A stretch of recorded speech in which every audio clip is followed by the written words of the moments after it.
Bonjour à tous et à toutes, bienvenue dans les Déconspirateurs, l'émission Générique. Qu'est-ce que l'urinothérapie ? C'est une excellente question et merci de commencer par ça. La frange la plus marginale de la complosphère la plus éclatée. Les cimes de la crédulité. C'est vraiment une petite théorie du complot, c'est assez mal construit. Les choses sont extrêmement claires. Tout ce qu'on nous dit est faux. Au départ, c'est une loge maçonnique. D'accord. Unvaxxed sperm. N'allez pas vous faire vacciner, vous allez mourir. Le mec, il a bac plus 14. On me dit le fact-checking, ça sert à rien. J'avais pas vu comme ça, ouais. Peu importe le réchauffement climatique du moment qu'on a la clim. Oui, c'est intéressant. Il y a aucun doute. Non, non et non. Vous allez pas être content.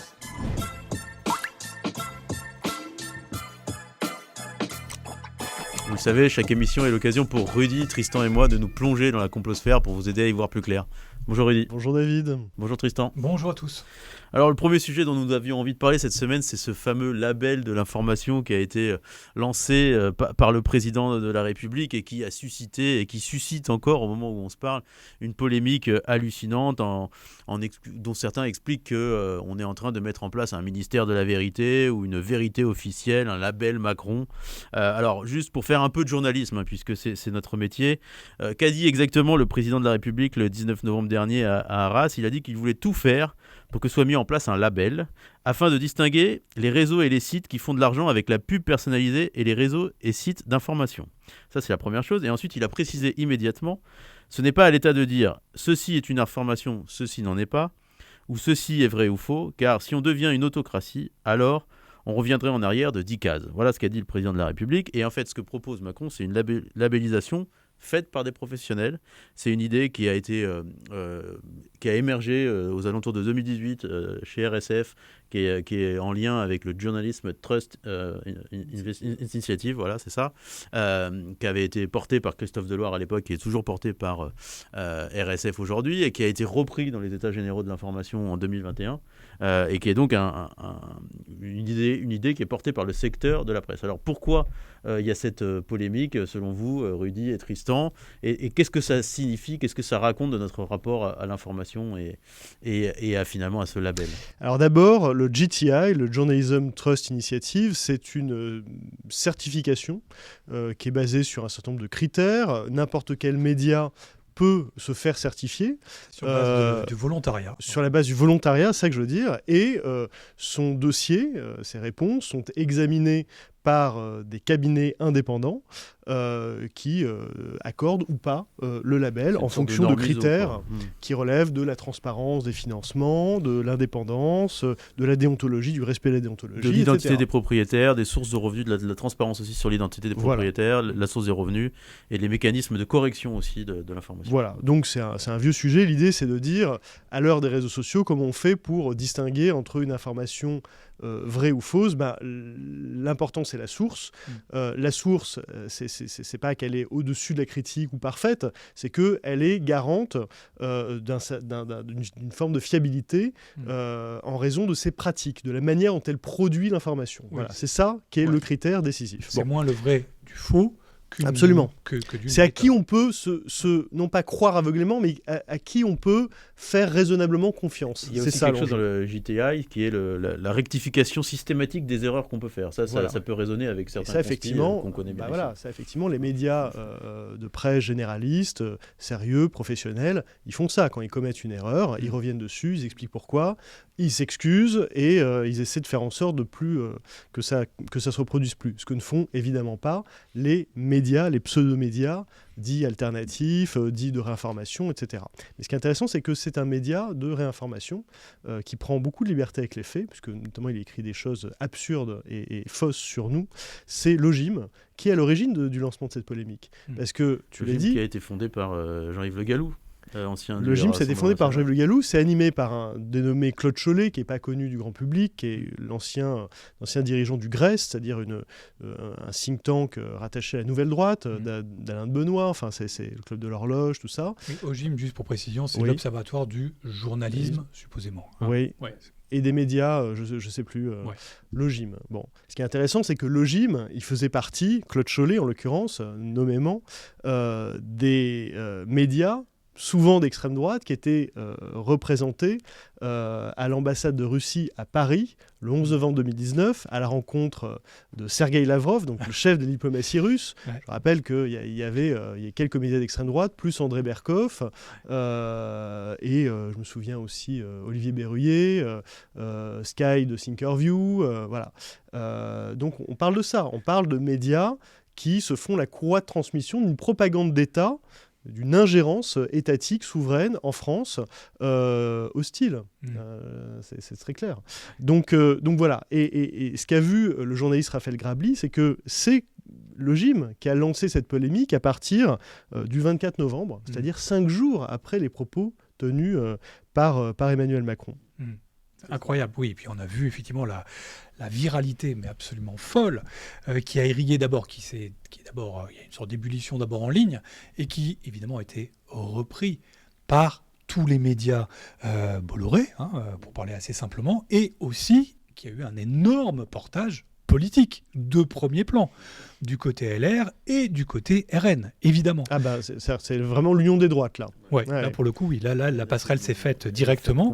Ouais. Parce que LR a lancé une pétition pour lutter contre cette idée d'Emmanuel Macron. C'est pour ça que tu dis ça aussi. Oui, avec une mauvaise lecture, volontaire ou involontaire, de cette séquence, qui fait dire à Macron ce qu'il ne dit pas et qui présente cette idée pour ce qu'elle n'est pas.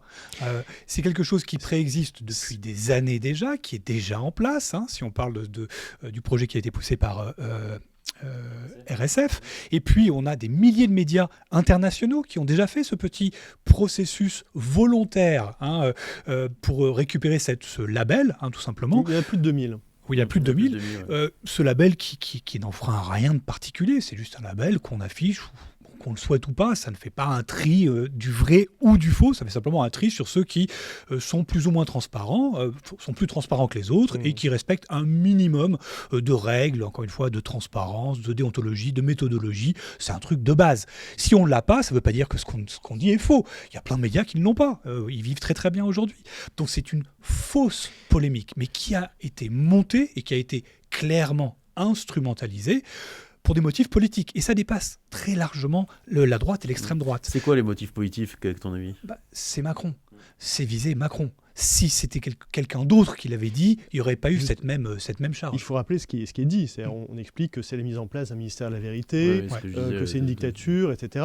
Or, ce que dit Macron, créer des vérités officielles. Oui, mais ce que dit, si on l'écoute, Macron en entier. D'ailleurs, l'Élysée s'est fendu d'un post sur le sujet. Emmanuel Macron envisage un label pour les médias. Il y aurait les bons médias et les moins bons. Comment ne pas voir dans cette initiative une tentation autoritaire d'un président mécontent du traitement médiatique et qui souhaite imposer un récit unique. Je propose un nom pour ce nouveau service de communication, la Pravda. Jamais la menace totalitaire n'a été aussi présente, aussi probable depuis la peste brune et la peste rouge qu'avec la Macronie finissante. C'est pas l'État qui doit vérifier. Si c'est l'État qui doit vérifier, là ça devient une dictature. Mais il faut que les journalistes garantissent à leurs lecteurs qu'eux ont vérifié avec une déontologie, donc ils sont les garants entre eux. Je pense que c'est important qu'il y ait une labellisation faite par des professionnels qui puissent dire ça c'est des gens qui sont sérieux, ça c'est pas des gens qui informent. Il le dit lui-même, c'est-à-dire que si l'État devait dire le vrai du faux, on serait en dictature. Bah oui, c'est lui-même qui le dit. Pas sa pensée, c'est lui qui le dit. Or, ses propos sont tronqués, sortis de leur contexte, et on lui fait dire le contraire. Mais ce qui est intéressant, c'est que, moi je me souviens, on avait parlé dans cette émission plusieurs fois de la commission Bronner, à laquelle j'ai participé, et au moment du lancement de la commission Bronner, on avait eu le même type d'accusation délirante. C'est une pente orwellienne, avec à l'époque Philippot, puis Nicolas Dupont-Aignan d'ailleurs, qui était allé aussi de son laïus sur c'est un ministère de la vérité, c'est orwellien, etc. De quoi on parle ? La commission Bronner, c'était de rendre un rapport sur la manière dont on peut sauver la démocratie face aux algorithmes des réseaux sociaux et la dérégulation du champ informationnel, avec justement une prime qui est donnée aux désinformateurs, à des gens qui vous disent les vaccins sont des poisons, etc. Donc, ce qui est assez fou, c'est que donc, toute cette séquence a été récupérée politiquement, clairement, donc par la droite et l'extrême droite, mais aussi par des figures qui sont plutôt de l'autre côté du spectre politique, et qui ont tous en commun une seule chose, c'est évidemment de vouloir cibler Macron. et utiliser Macron. Il y a une sorte de détestation folle qui fait que toute critique est bonne, même lorsqu'elle n'est pas fondée. Et Dieu sait qu'on peut critiquer Macron. Il y a plein de choses sur lesquelles on peut le critiquer. Mais autant le critiquer sur des choses qui sont factuelles, intangibles. Là, c'est vraiment clairement une instrumentalisation. On cherche vraiment à cibler Macron parce qu'il est un adversaire politique. Et il y a un cadavre dans la pièce. Un cadavre. Et le cadavre, c'est la nuance et la modération. Hein. Clairement, c'est quand même assez fou de voir à quel point ça a pris la vitesse et la puissance à laquelle ça a pris. Et maintenant, évidemment, moi je me mets à la place d'un spectateur lambda qui consomme en gros ce bruit autour de ce chaos informationnel autour de cette séquence. Franchement, c'est pas évident. Il aura vraiment deux lectures radicalement opposées d'un seul et même sujet, qui est vraiment perçu de façon complètement radicalement opposée. C'est l'opposition des bulles de filtre en fait, c'est les deux bulles de filtre qui s'opposent une... Oui, enfin il y en a une qui est quand même basée bien sur... Bien sûr, mais c'est effectivement, il y a deux bulles de filtre, effectivement. Et donc on peut avoir d'ailleurs des excellentes chroniques, par exemple sur France Inter de Cohen, qui a fait Patrick Cohen, qui a fait une chronique qui était assez factuelle là-dessus, mais qui évidemment ne sera entendue que par ceux qui suivent France Inter et Cohen. Donc bref, c'est quand même, je trouve, un moment assez inquiétant, surtout dans le portage politique au sommet. On a à la fois Bardella, on a Retailleau, évidemment, qui se sont emparés du sujet, plus un nombre massif de médias qui ont quand même une superficie aujourd'hui qui est colossale, c'est pas des blogs marginaux d'influenceurs identitaires, c'est quand même quelque chose de très massif en termes de volumétrie. Et ça, c'est le symptôme. C'est un symptôme plutôt inquiétant. Et il y a toujours cet étendard de la liberté d'expression, puisqu'il y a Europe 1 qui a invité Xavier Azalbert pour en parler. Donc c'est marrant. Cet étendard de la liberté d'expression, est-ce qu'il est audible quelque part dans le débat sur cette question du GTI Qui est audible Est-ce que la question de la liberté d'expression est audible dans ce débat-là non, mais j'ai tendance à dire que oui, toujours, les questions de la liberté d'expression, c'est important, c'est pas seulement les censures préalables, c'est aussi les autocensures, etc. Mais c'est une blague de faire venir un type comme Xavier Azalbert, alors qui a perdu en plus son immatriculation CPPAP pour France Soir. Parce qu'effectivement, c'est une forme de label, la CPPAP, la commission paritaire. La commission paritaire, elle est formée d'administratifs et de professionnels de l'information privés. Et elle attribue le statut de service de presse en ligne, d'information politique générale et donc d'intérêt général. François l'ai vu retirer parce que ça contrevient, le contenu publié par François contrevient aux obligations de la CPPAP, déontologique. Voilà. Pour avoir la carte de presse, pareil, il faut remplir un certain nombre de critères, essentiellement économiques. Bon. Donc c'est des formes de label, d'une certaine manière. Ça dit qui en est, qui n'en est pas, qui peut bénéficier des aides ou pas.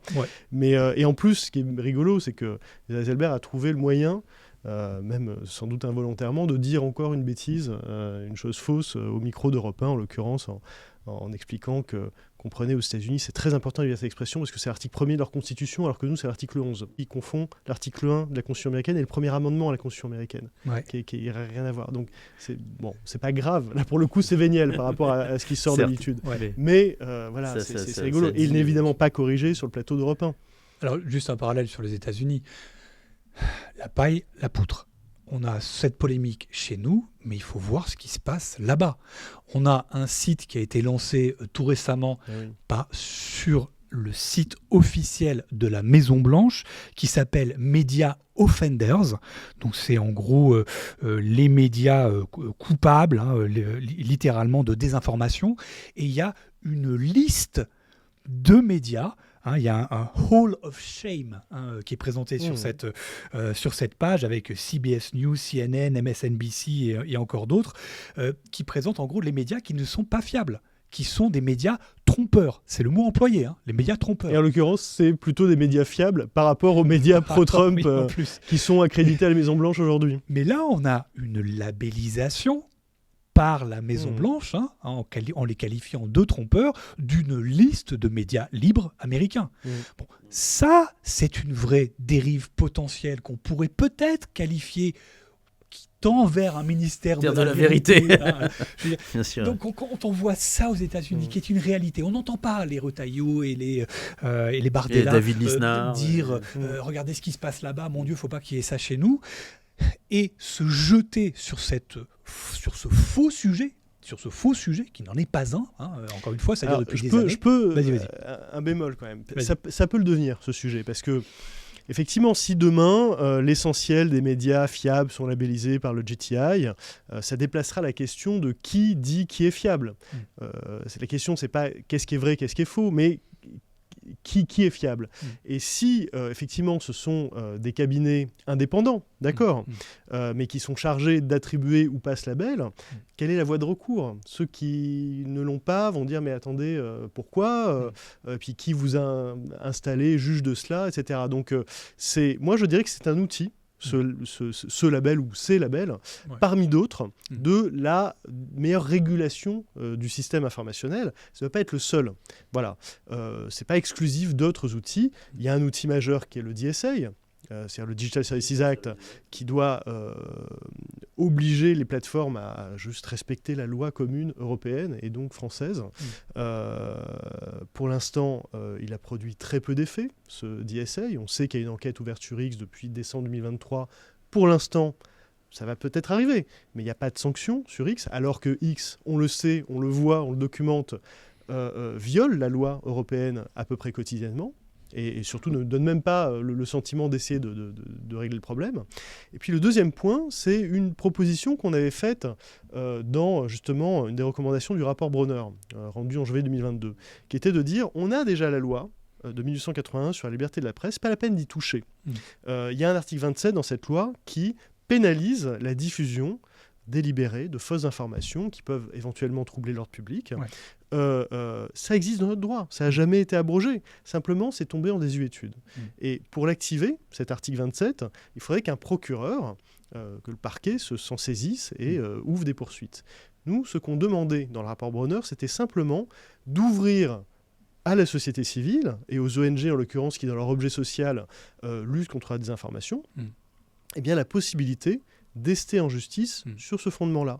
Ça ne préjuge pas de l'issue. C'est-à-dire que, bien sûr qu'il pourrait y avoir des ONG, des pseudo-ONG qui se font passer pour ce qu'elles ne sont pas, qui vont se saisir de ça pour engager un contentieux. Très bien. Mais à la fin des fins, il y a un procès contradictoire et il y a un juge qui sépare, pour le coup, le vrai du faux et qui arrive à une vérité judiciaire. Parce que qu'on le veuille ou non, c'est ce que font les tribunaux tous les jours en France. Ils établissent les faits. Et donc, si à un moment, il faut en arriver là, eh ben, il faudra en arriver là, juste pour assainir, de certaine manière, l'information. Oui, juste une dernière chose sur le label. Il est très, très terre-à-terre.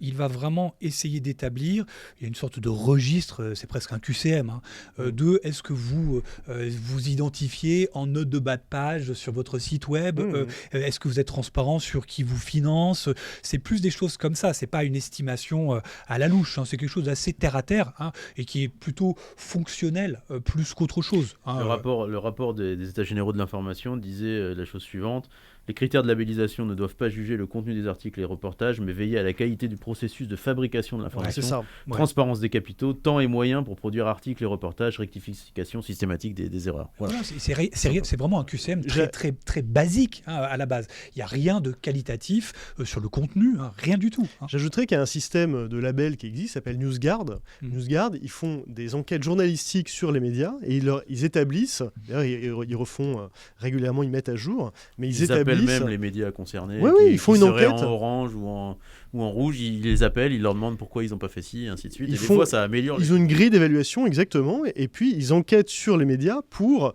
leur attribuer une note qui peut d'ailleurs changer dans le temps ensuite, et sur la base d'une grille de critères liés à la déontologie, à la transparence, etc. Donc c'est une autre manière. Initiative privée, et il peut y en avoir plein d'initiatives privées comme ça pour essayer d'estimer en gros le crédit de l'information. Encore une fois, c'est pas le vrai du faux, c'est la crédibilité. En gros, est-ce que effectivement, avec ces fameuses questions, est-ce qu'ils se sont autocorrigés quand ils ont commis une erreur et des choses comme ça. Ouais. Est-ce que tu me permets comme une remarque, c'est que tu as raison de dire c'est pas seulement le vrai du faux, parce que on parle beaucoup évidemment sur Conspiracy Watch. C'est pas le vrai du faux. Non, mais je vais partir sur un très très loin.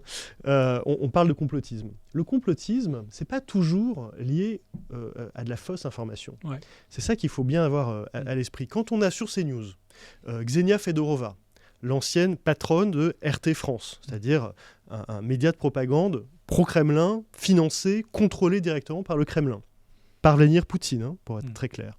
Ksenia Fedorova qui s'est reconvertie en chroniqueuse sur CNews, qui explique que aujourd'hui, si la guerre continue en Ukraine, c'est à cause, je ne crois pas trahir ses propos en le disant comme ça, c'est à cause de Volodymyr Zelensky qui a intérêt à ce que ça continue, parce que tant que ça continue, il ne va pas en prison pour toutes les affaires de corruption dans lesquelles il serait impliqué. Ouais. Supposé, voilà. On sait qu'il y a un de ses proches qui a été justement écarté il y a très peu de temps. Quand on a Ségolène Royal qui nous dit, suite aux propos du général Mandon, le chef d'état-major des armées, en gros, il faut que les Français soient prêts à perdre leurs enfants, c'est peut-être une formule maladroite, mais en tout cas, à ce qu'on meure, parce qu'il va y avoir potentiellement un affrontement. Il faut se préparer à ça. Et que Ségolène Royal, ancienne candidate à la présidentielle en 2007, nous dit que c'est peut-être elle suggère très clairement que peut-être pour Macron, c'est une manière de déclencher une guerre pour éviter qu'il y ait une élection présidentielle et se maintenir au pouvoir. Mais c'est fou. C'est pas une fake news. Ouais. C'est une opinion. Ouais. Elle suggère quelque chose d'énorme. C'est assez complotiste, mais c'est pas une fake news. Ouais. Donc en fait, on a le droit de le dire. Ouais. Mais on a le droit de dire en face aussi que c'est du complotisme.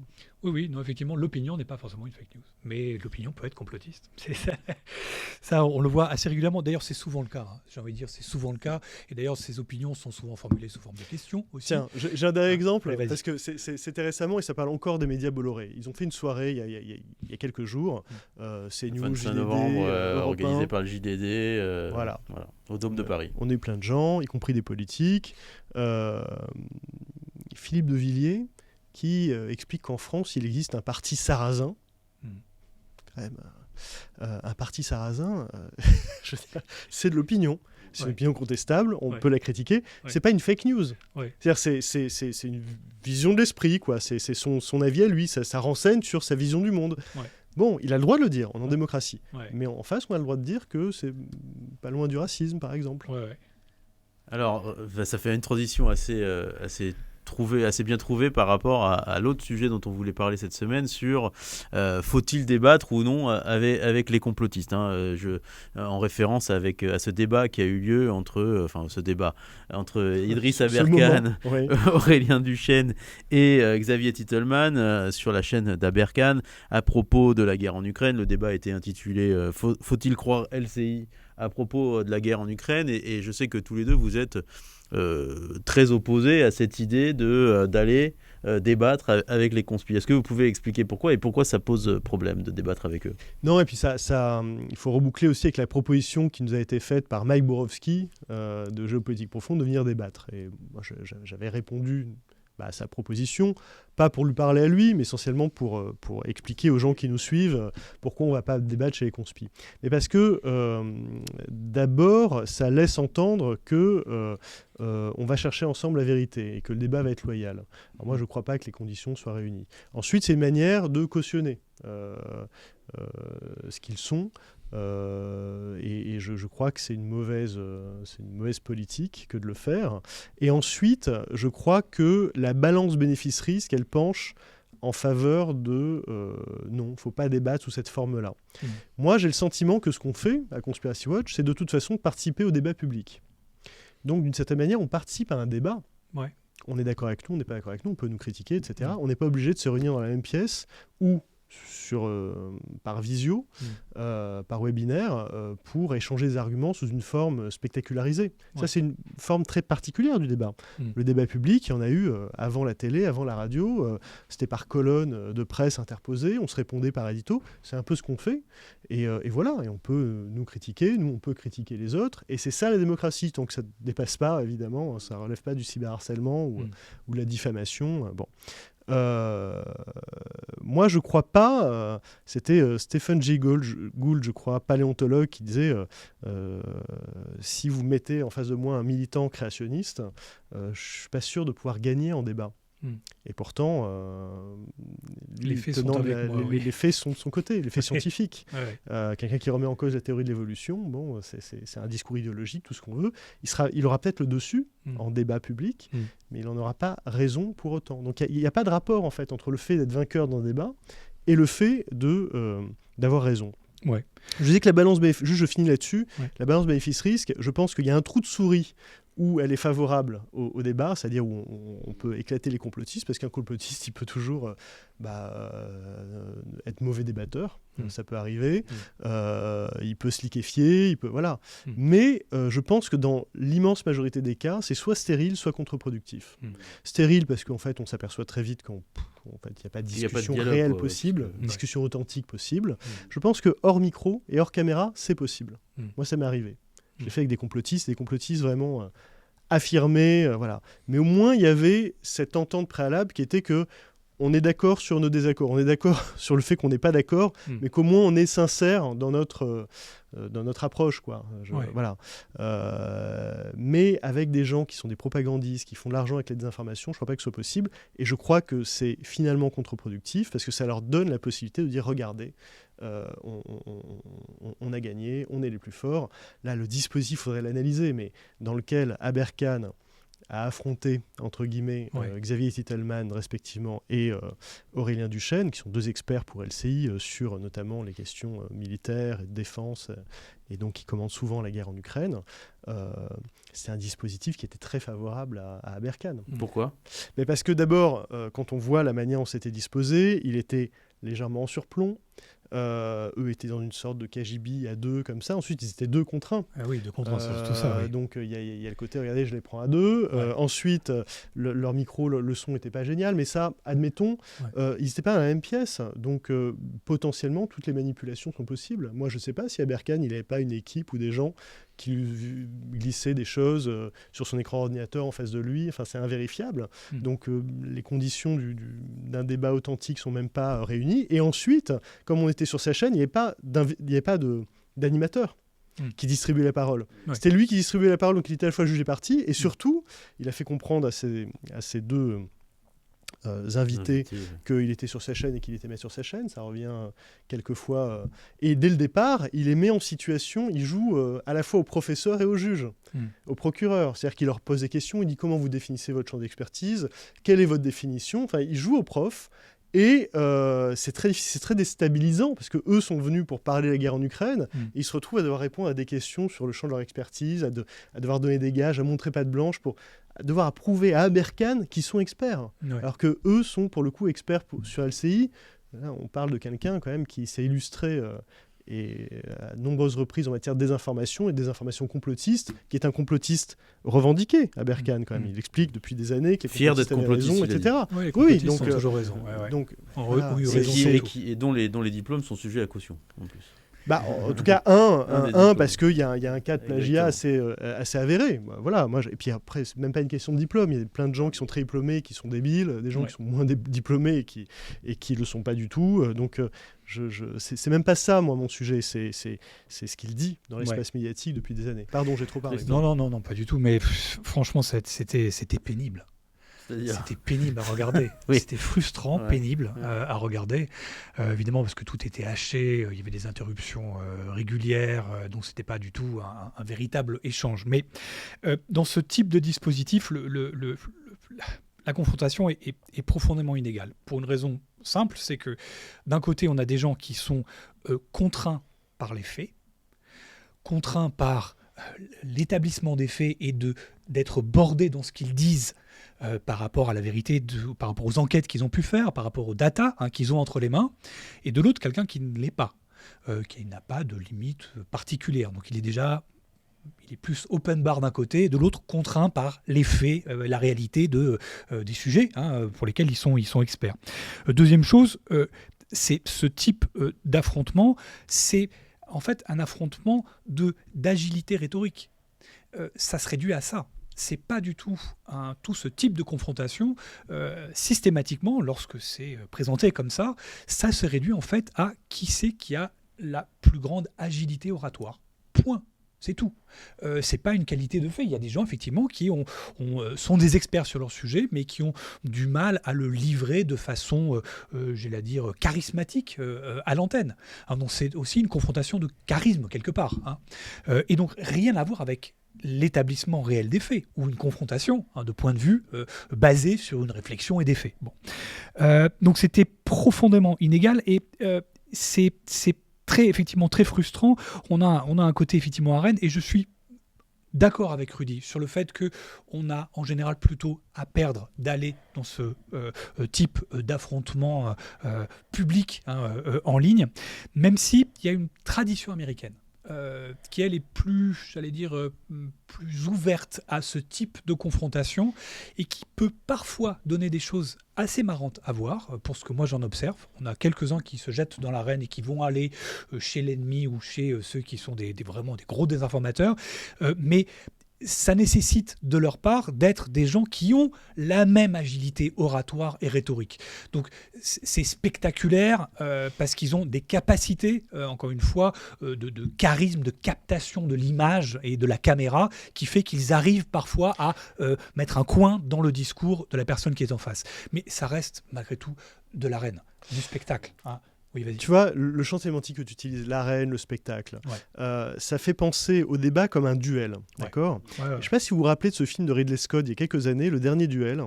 Et au Moyen-Âge, le duel entre deux chevaliers, ça départageait, c'était vraiment le choix de Dieu. C'est-à-dire que celui qui gagnait, il avait raison. Il était réputé avoir raison. On disait, ok, c'est Dieu qui a tranché. Voilà. Et là, on a l'impression que c'est cette résurgence-là. C'est-à-dire qu'il y a cette idée que, magiquement, si on a le dessus dans un débat public, eh ben, c'est qu'on a raison sur le fond. Non, il faut séparer ces deux choses-là. Clairement. On peut gagner et avoir raison, on peut perdre et avoir raison. Enfin, il n'y a pas de rapport entre les deux. Oui, mais surtout que le duel à l'époque reposait en fait sur une capacité physique. Bah oui, voilà. Et là, maintenant, c'est pas la capacité physique, c'est la capacité, disons, de intellectuelle, rhétorique et oratoire. Donc c'est juste déplacé, mais le principe est exactement le même. Et donc le résultat aussi, c'est qu'à la fin, quand on a vu, il y a Aberkan qui après est revenu derrière en jouant un peu le grand prince, en disant je salue mes adversaires. Il a dit ça en tweet par la suite, en disant. Au tout début, il pensait qu'ils iraient pas. Donc apparemment, il a même été un peu surpris qu'ils acceptent. Mais bon, après, c'est leur choix. Moi, je respecte tout à fait leur choix. Et sans doute que nous, c'est la lecture qu'on en a. Mais il y a peut-être beaucoup de gens qui n'ont pas cette lecture, qui trouvent qu'au final, ils s'en sont peut-être pas si mal tirés, que ça montre que Aberkan est de très grande mauvaise foi. Enfin, moi, je l'ai vécu comme ça. Est-ce que tout le monde a vu la mauvaise foi incroyable voilà. Moi, d'Aberkan, moi, c'est clair pour moi, quoi. Oui, en tout cas, pour les fans d'Aberkan, dans les commentaires sous la vidéo, ou d'autres influenceurs, tous étaient... les cœurs dans les yeux, en disant qu'il avait vraiment plié les journalistes en leur faisant la leçon, etc. Donc bref, chacun il projette un peu ce qu'il veut. Mais en tout cas, ce type d'exercice-là est extrêmement périlleux. Je salue ceux qui ont le courage éventuellement de tenter l'aventure, mais j'ai peur que le résultat soit risqué en termes de... est-ce qu'à la fin, on en tire quelque chose de positif ? Je ne suis pas sûr. Tu sais, le paradigme de ça, c'est l'interview de Robert Forisson par Yvan Levaille. On est à la fin des années 70, au début des années 80, je ne sais plus, sur Europe 1. Et Yvan Levaille se dit, c'est pas possible, Forisson, les thèses négationnistes de Forisson commencent à se développer, à se populariser. Je vais l'inviter pour montrer que j'ai pas peur de lui et pour montrer qu'on est en démocratie, et je vais lui régler son compte, quoi, le démasquer. Le problème, c'est que il n'avait pas lu Forisson, probablement, donc il ne savait pas exactement par quel bout le prendre. Il pensait avoir face à lui un type d'extrême droite assumé. Or, pas du tout. Forisson, il cachait ses opinions politiques à l'époque. Moi, je ne fais pas de politique, je suis juste un professeur, etc. Et il n'y arrivait pas. Ouais. Et Yvan Levaille a eu le courage par la suite de témoigner en disant c'est vraiment une tâche sur ma carrière. J'ai pris ça avec légèreté, j'aurais jamais dû faire ça, je le regrette parce que au final il a donné une amplification médiatique aux thèses de Forisson. Alors, et dernière chose aussi, dans ce type de confrontation, il y a aussi un énorme désavantage. C'est un peu classique ce que je vais dire, mais c'est vraiment systémique. C'est que du côté de la complosphère, on a le millefeuille argumentatif.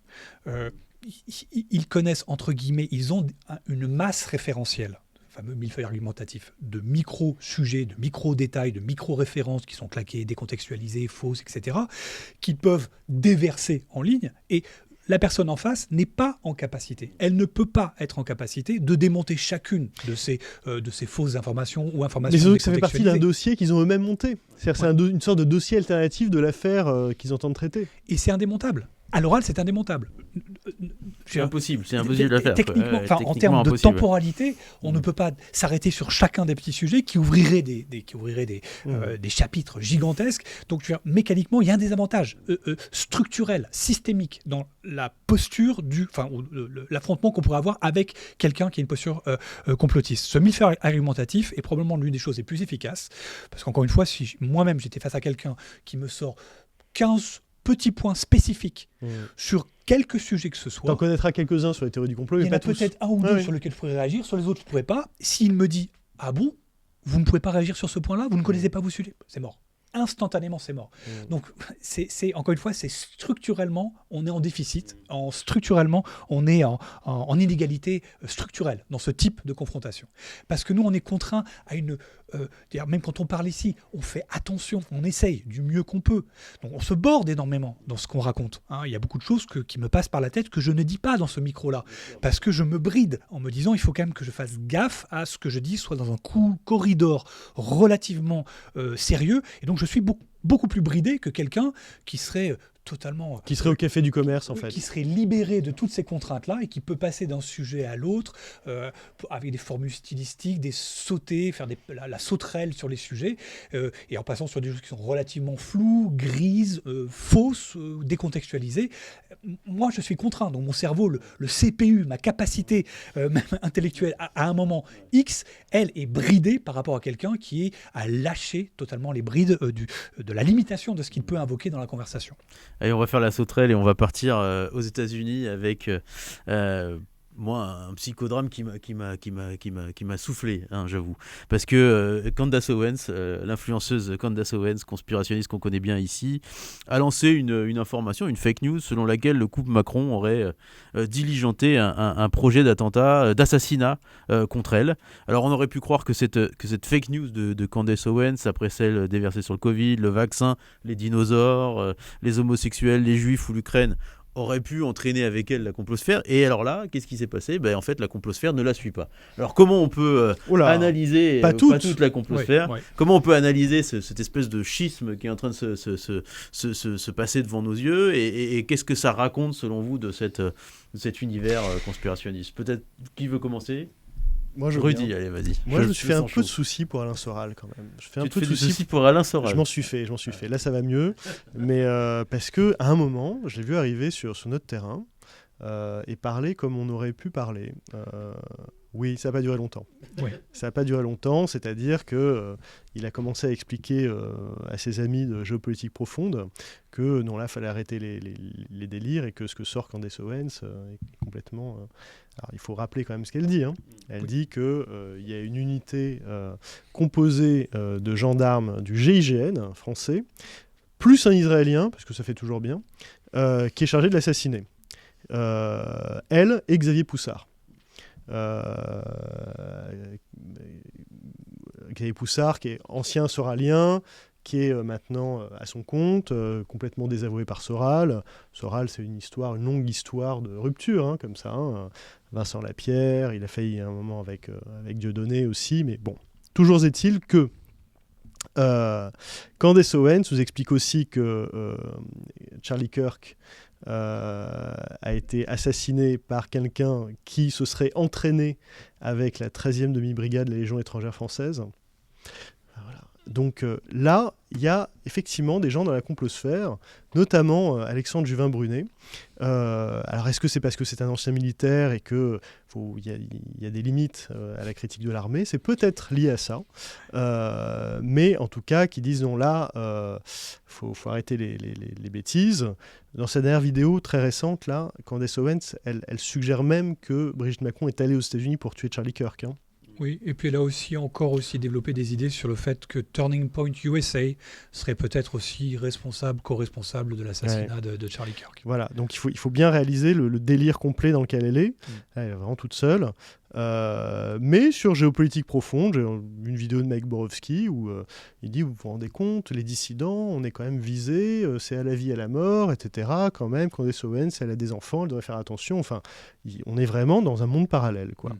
Et quand même, je te disais que je me faisais du souci pour lui, mais finalement non, parce qu'il est retombé sur ses pattes, lui et Juvin-Brunet d'ailleurs, qui est de dire non, mais tout ça s'inscrit dans un plan, une machination pour discréditer la dissidence. Donc en fait, c'est-à-dire que au complotisme de Candace Owens, on répond par plus de complotisme encore en disant non mais en fait, Candace Owens elle-même, elle est manipulée, elle est intoxiquée par des gens qui veulent jeter le discrédit sur nous, etc. Sur la dissidence, Bon, ça, voilà. c'est la dernière Et vidéo, tout ça, on comprend en lisant Juvin-Brunet que c'est en fait au profit d'Israël.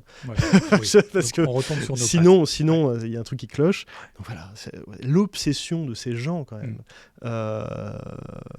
L'obsession antisémite, l'obsession complotiste. Voilà. Ce qui est assez amusant, moi je trouve effectivement, c'est une sorte de crash test un peu de la complosphère qui est exposée à ces franges les plus radicales. Et comment est-ce qu'elle se positionne par rapport à ces franges les plus radicales.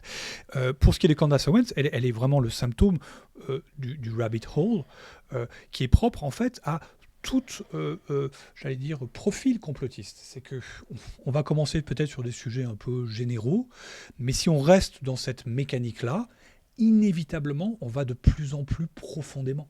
Il y a pas, si on a plus d'encre sur son bateau, on dérive, mais on dérive de plus en plus loin. C'est mécanique. Hein. Et je trouve que Candace Owens est vraiment symptomatique de ça. Et il y a une phase où les gens sont tellement loin que même ceux qui vous suivent, vous vous éloignez même d'eux, et eux vous perçoivent de loin comme étant quand même un peu extrémiste, parce que vos positions, notamment sur Brigitte Macron, c'est là-dessus d'ailleurs, hein, que Soral questionne Poussard et Candace Owens en disant arrêtez un peu avec ça, ça fait longtemps que je vous dis que c'est peut-être complotiste, un truc de fou que lui emploie ce terme-là, c'est quand même assez dingue, mais tout en, comme tu viens de dire à l'instant, en y rajoutant une couche complotiste instantanément derrière, en disant c'est un complot, une psy-up organisée, pour nous de crédibiliser. Précision, tu me permets, je viens de dire, mais en fait c'est une confusion de ma part, donc on va rectifier directement. J'ai dit qu'elle suggérait que Brigitte Macron était aux États-Unis pour assassiner Charlie Kirk. Oui. Non, c'est qu'elle était aux États-Unis dans les années 60, au moment du moon landing, de l'alunissage. Ah, parce qu'il y avait aussi l'idée du MK Ultra, où il y avait un lien. Alors c'est peut-être pas le... Mais je crois qu'il ne faut pas essayer de rationaliser, ni de mettre trop à plat toutes les théories de Candace Owens qui évoluent beaucoup avec le temps. Mais elle est vraiment pour moi le symptôme de cette posture complotiste du rabbit hole qui va de plus en plus loin et qui fait que c'est compliqué pour j'allais dire le mainstream complotiste de se positionner par rapport à ces franges les plus radicales, sur les théories les plus folles, vraiment les plus folles. Donc il y a un crash test. Et ce crash test est en train effectivement de scinder une part de la complosphère française, parce que franchement, tout le délire sur Brigitte Macron serait un homme transgenre, ça a été porté par une bonne partie de la complosphère, une bonne partie de la complosphère. C'était pas une frange vraiment marginale, c'est une frange significative. D'ailleurs, ça se voit en empreinte d'audience en ligne. En tout cas, la capacité d'audience qu'on peut avoir, les tweets mentionnant ces sujets-là de la part de Poussard ou de Candace Owens sur YouTube et de Zoé Sagan, c'est des volumétries qui dépassent beaucoup, beaucoup de sujets. Donc c'est une véritable empreinte. Mais c'est une question qui, j'allais dire presque existentielle pour la complosphère. C'est quelle posture par rapport à ces franges les plus radicales. Elles sont sous le chapeau familial de une dénonciation du système en général, donc il fait encore partie de la famille, où c'est tellement claqué que ça devient délétère parce que ses propos les plus radicaux détournent des causes qu'on veut porter ceux qui font partie de notre base. Donc il y a une vraie question. Et cette question-là qui traverse la complosphère américaine la plus radicale, donc qui va de Candace Owens, qui elle-même est d'ailleurs est attaquée aussi par Nick Fuentes. Nick Fuentes qui on ne peut pas plus radical, hein, à la fois dans la complosphère suprémaciste blanche, mais qui lui aussi s'en prend, évidemment, à elle, tout en portant lui-même des théories qui sont extrêmement mais parce qu'ils sont concurrents, tous ces gens. Alors, si on revient en France, ce qui est pas amusant, mais là je vois aussi qu'il y a des schismes, et donc il y a vraiment des plaques qui sont en train de bouger. Pour ce qui est de Soral est un fan de Nick Fuentes, total. C'est pas étonnant. Parce qu'il etc. Donc il est totalement en phase. Mais il se décroche totalement de Candace Owens. Donc là, il y a une vraie question, et d'ailleurs c'est drôle de voir les commentaires sous les tweets de Soral, parce qu'il a une base. Sa base naturelle est évidemment en phase avec Candace Owens sur ses propos compatibles avec l'antisémitisme et anti-israélien fou et déjanté de Candace Owens. C'est quelque chose, c'est du petit miel pour la base. Et sur l'antimacronisme en particulier. Et sur l'antimacronisme, évidemment. Qui est d'ailleurs un sujet qui, évidemment, élargit l'assiette de cette théorie. Bien sûr. Évidemment, parce que derrière l'adversaire Macron, il n'y a pas que l'extrême droite complotiste la plus claquée. On a aussi d'autres franges, plutôt de l'autre spectre politique, qui sont tentés d'y aller, quoi. D'y aller, et en y allant, évidemment, ils rejoignent cette famille idéologique avec les passerelles que ça crée, le confusionnisme qui vient mouler un peu tout ça. Donc c'est un vrai, je pense, un moment intéressant à observer, de voir ce que ça va donner. Donc, on voit déjà aux États-Unis le clash intra, MAGA, je parle bien. Dont on avait déjà parlé. Alors c'est plus qu'intra-MAGA, c'est dans la base MAGA conspi, il y a même à l'intérieur de ça un schisme qui se crée. Comme il y a un schisme qui est en train de se créer dans la Soralie, à l'intérieur même de la Soralie. Donc cet effritement-là va nécessiter de la part de ces masses de retrouver un totem commun, de retrouver des personnages ou des influenceurs communs, et on sent bien que dans ce jeu-là d'éparpillement, de fragmentation, il y a une sorte de volonté d'essayer de récupérer le tout. Donc qui sera le gagnant ? C'est un peu une guerre de succession. C'est un peu une sorte de guerre, oui, où on veut pouvoir hériter de cette masse d'audience qui a été excitée par la complosphère, mais sous quel parapluie ? Et pour l'instant, ça se cherche, et c'est dans ces moments-là que les choses sont assez intéressantes, parce qu'on a effectivement des propos soudainement lancés par Soral qui expliquent que les théories autour de Brigitte Macron serait un homme transgenre relèvent du complotisme. Ça, quand j'entends ça, évidemment, c'est très intéressant à entendre, et ça passe évidemment très très mal auprès de sa base.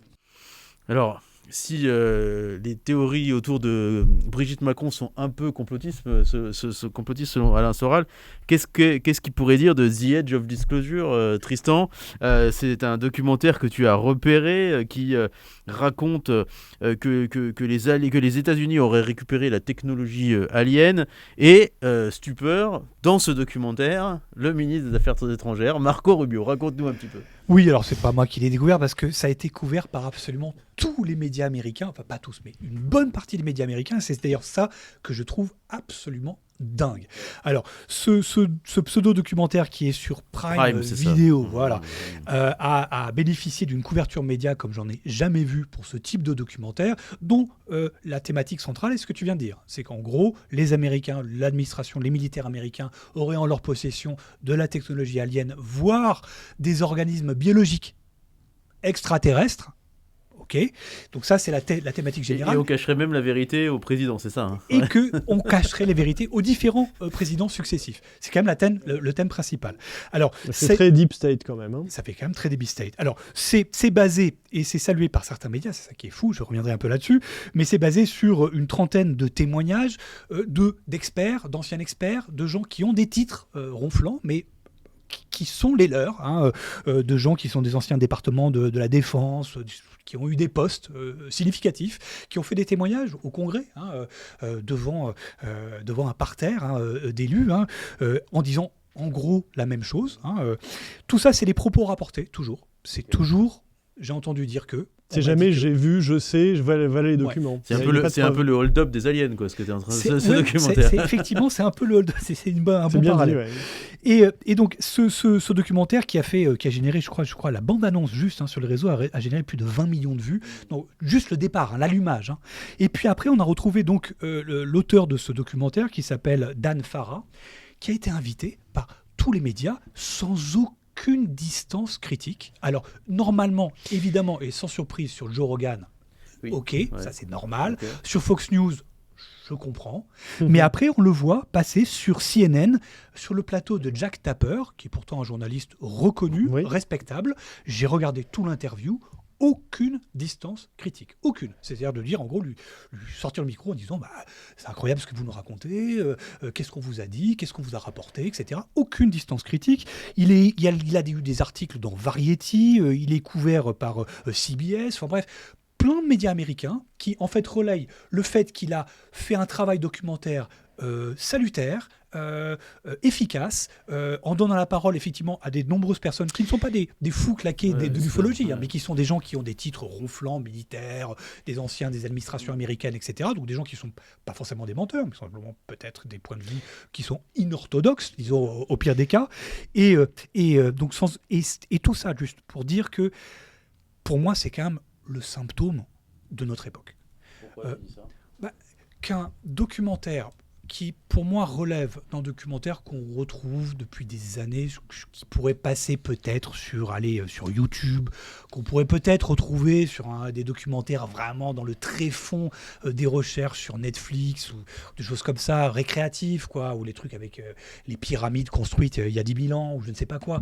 Ça relève de ce registre-là. Mais que c'est une telle couverture et que ce soit blanchi, en gros, par des médias sérieux, des journalistes sérieux aux États-Unis qui relayent ça vraiment de façon, encore une fois, sans aucune distance critique, ça démontre un affaissement terrible, mais fou, des garde-fous que je ne vois pas ce phénomène-là arriver chez nous en France. Je fais juste une dernière parallèle, je vais te laisser parler parce que je fais un long couloir. mais ça me rappelle cet épisode, juste pour dire la France n'est pas les États-Unis. On a eu un épisode relativement similaire, mais que les gens ont oublié, mais c'est parce que je suis vieux. C'est l'affaire du rapport Cometa, que j'avais suivi à l'époque, c'était fin des années 90, début 2000, donc ça date un peu.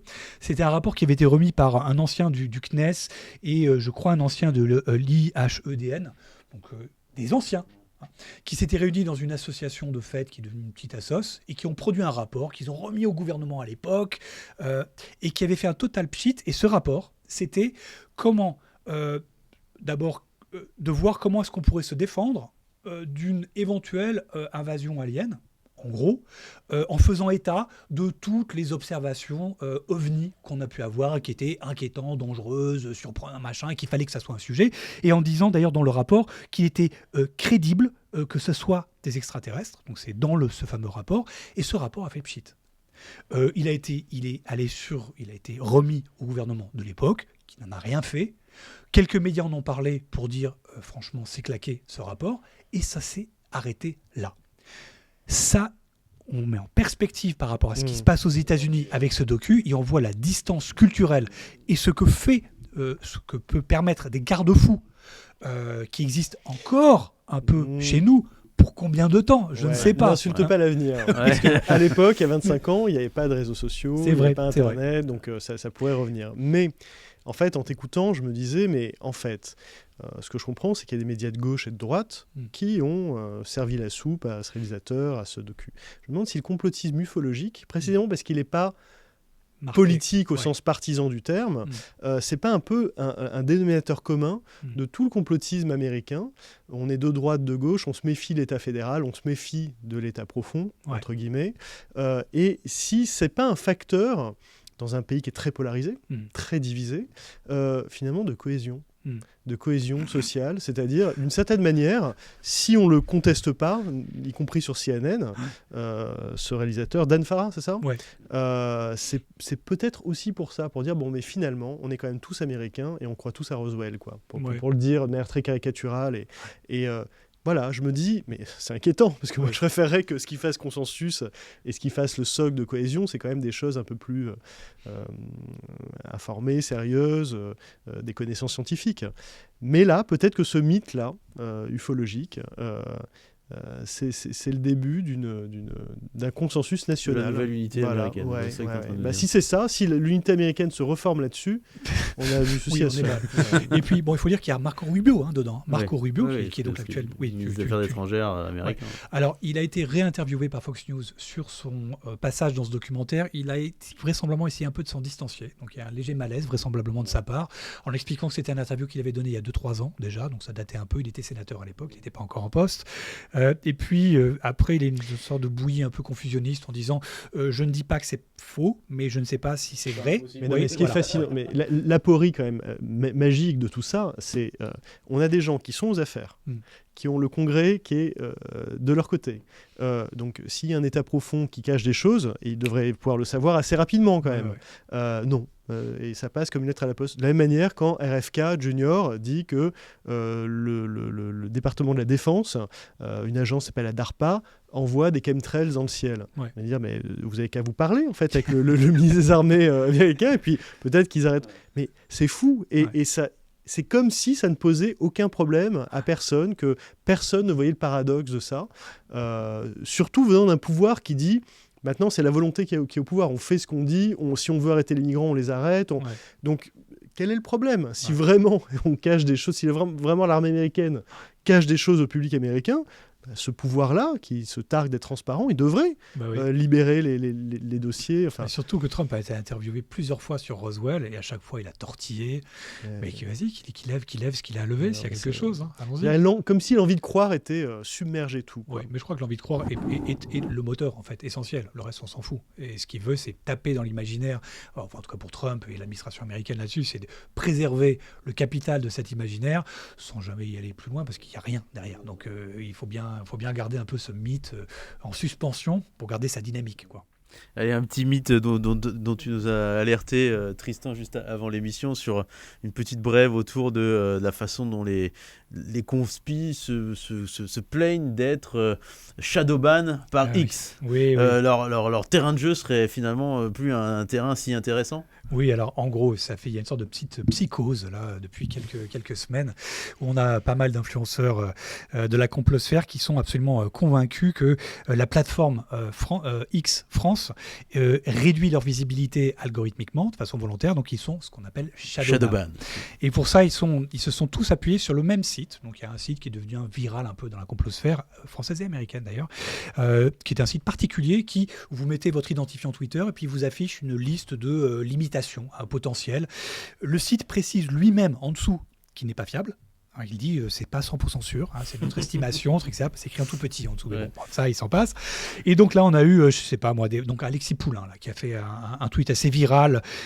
Et puis on a aussi Berkoff, on a plein d'autres influenceurs qui ont vraiment qui ont interpellé X-France en disant voilà, est-ce qu'il n'y a pas une sorte de dictature qui s'installe un peu pour essayer de nous brider la parole, une sorte nos libertés ne sont pas en train d'être réduites à néant à cause de cette plateforme qui réduit notre visibilité. Et il se trouve que je suis allé sur ce fameux site. Tu t'es amusé. Je me suis amusé dessus et j'ai mis Emmanuel Macron, le site de Emmanuel, enfin le profil, Twitter, le compte d'Emmanuel Macron et de Elon Musk. Et j'ai vu que à la fois Emmanuel Macron et Elon Musk étaient marqués par ce même site comme étant bridés encore plus que ceux des complotistes. Qu'ils aillent m'expliquer ça, nos amis conspi, qu'ils sont moins bannés, moins shadow-bannés que Elon Musk lui-même et Macron sur ce site. Bon bref, ce site est absolument pas fiable, mais ça a nourri en tout cas leur narratif de on est potentiellement en dictature parce que X-France serait sous pression évidemment de l'État profond, du système, d'Emmanuel Macron probablement, et ça va évidemment résonner dans toute cette folie fantasmagorie du bridage de l'information. Avec le label. Avec le fameux label, on est dans cette grande séquence-là de panique morale sur nos libertés d'expression bridées par le système, essentiellement le gouvernement Macron. un petit anniversaire presque. Hein. C'est le 100e numéro de Complorama bientôt, Rudy. La semaine prochaine, la prochaine numéro. Parle-nous un peu de Complorama, de ce que vous allez faire dans ce 100e épisode si vous le savez déjà, et puis de cette histoire Complorama en quelques minutes. C'est un épisode, une fois n'est pas coutume, en public, avec une centaine d'étudiants à Radio France. Et puis, je suis très content. Moi, ça va faire bientôt 5 ans qu'on a commencé Complorama avec Tristan. Ouais. Et il y a un public en face. Et sinon, le podcast de France Info, je ne veux pas dire de bêtises, mais en tout cas, un des podcasts de France Info, c'est sûr, qui a le plus de succès, qui est le plus écouté. Donc, on est très content de ça. Ouais. Et puis, ça nous permet toutes les 2 semaines, depuis 5 ans, de traiter cette matière très particulière qui est en ébullition permanente. Très souvent, une semaine avant l'enregistrement, on ne sait pas de quoi on va parler, parce que c'est un peu l'actualité qui dicte aussi oui, c'est France Info, donc il y a une contrainte particulière d'être effectivement... Il faut que ce soit lié à l'actu. Ouais. Voilà. Mais on n'a en général pas de problème, dès lors qu'on choisit un sujet, à le nourrir. Parce que, en tout cas, c'est une belle aventure. Je pensais vraiment pas que ça tiendrait aussi longtemps. Ouais. Hein, franchement, c'était un ballon d'essai parce que c'est une formule qui est particulière. Encore une fois, je le répéterai 1 milliard de fois, ça n'est pas du fact-checking, c'est pas une émission qui fait le vrai du faux, comme il en existe une d'ailleurs sur France Info. C'est, comme on le fait un peu ici, c'est analyser les dynamiques, le voir un peu le système, hein, ce que ça donne à l'international. C'est regarder l'objet et parler de cet objet. Et décrypter les théories du complot et ses acteurs. Ouais. Et donc, c'est une belle aventure qui dure encore. Je suis toujours assez surpris qu'on ait survécu jusque-là et je pense que ça continuera, j'espère, encore pas mal de temps.